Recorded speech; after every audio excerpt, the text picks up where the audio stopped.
When a group of indigenous people in North America made claims that contradicted the scientific consensus, they were initially dismissed by researchers. These First Nation people, known as the Aitshiki people, had asserted their historical connection to Trickett Island in British Columbia's Great Bear Rainforest for nearly 5,000 years. Archaeologists had refuted their claim, citing the presence of a continental glacier during the last ice age, which would have made the island uninhabitable. Nevertheless, a determined group of researchers decided to uncover the truth. Embarking on an extensive excavation of the remote island, the archaeologists hoped to discover evidence of an ancient civilization. Their findings sent shockwaves through the archaeological community and reshaped history. Buried beneath several layers of soil, they unearthed remnants of an ancient wood-burning hearth. This discovery was perplexing because, according to the established knowledge, humans could not have accessed the soil beneath the glacier. As the excavation continued, more artifacts were discovered, including tools and weapons that didn't align with the traditional tools used by the Aitshiki people. While the Aitshiki people primarily relied on small, precise tools for fishing and salmon smoking, the tools found were larger and likely used for hunting large sea mammals like seals, sea lions, and walruses. Furthermore, the archaeologists uncovered shards of obsidian, a glass-like rock typically associated with areas of heavy volcanic activity.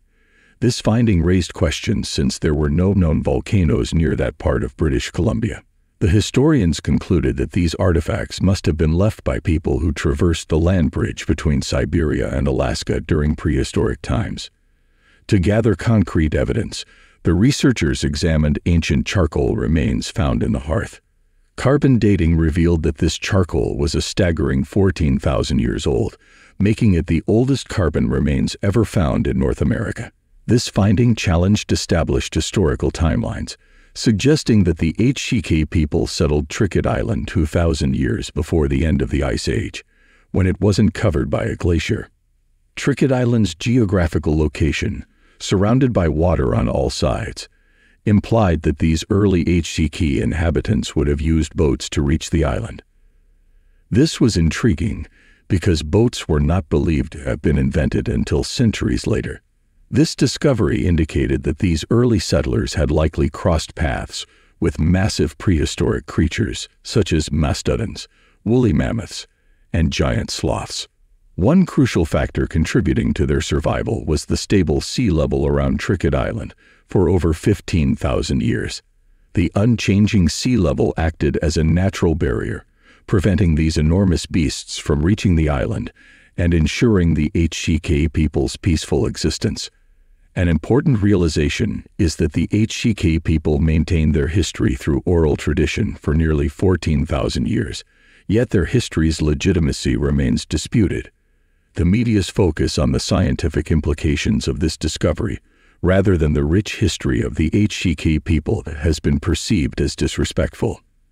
Alicia Gu, a University of Victoria student present during the excavation, has taken it upon herself to shift the dialogue toward acknowledging the Aitshiki people's historical connection to Trickett Island.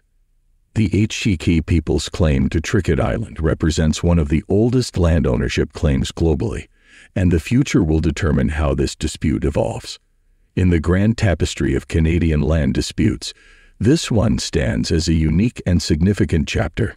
Migratory birds, such as ems and Arctic terns, are drawn to this small island as a resting spot, making it a haven for enthusiastic birdwatchers.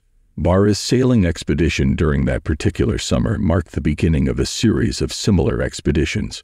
Over 60 years, he regularly took groups of visitors and locals on tours and picnics to the island. With each voyage, his attachment to the area grew. However, Barra isn't the sole party interested in Machias Seal Island. Both the United States and Canada have asserted their claims to the island, creating a complex situation. Canada even constructed a lighthouse on the island to strengthen its claim. The U.S., on the other hand, has historical evidence dating back to the 1700s that supports its ownership claim. This island dispute remains a sensitive subject between these two allied nations.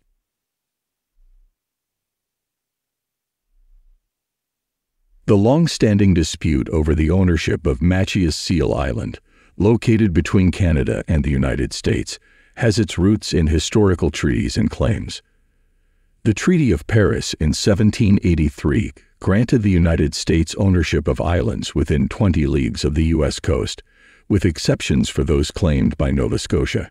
However, Canada's land grant from 1621 declares ownership of islands within 6 leagues of Nova Scotia's coast, including Machias Seal Island, which is just 3 leagues from the Grand Manan coast.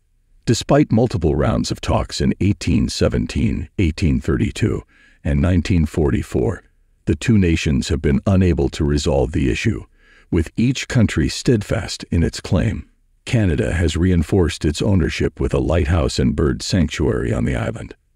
The story takes an intriguing turn with the claim made by Barna, who asserted ownership of Machias Seal Island based on family history.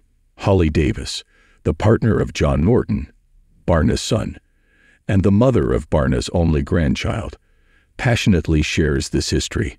Tall Barney, an ancestor of Barna, was renowned in the area for his lobster fishing skills.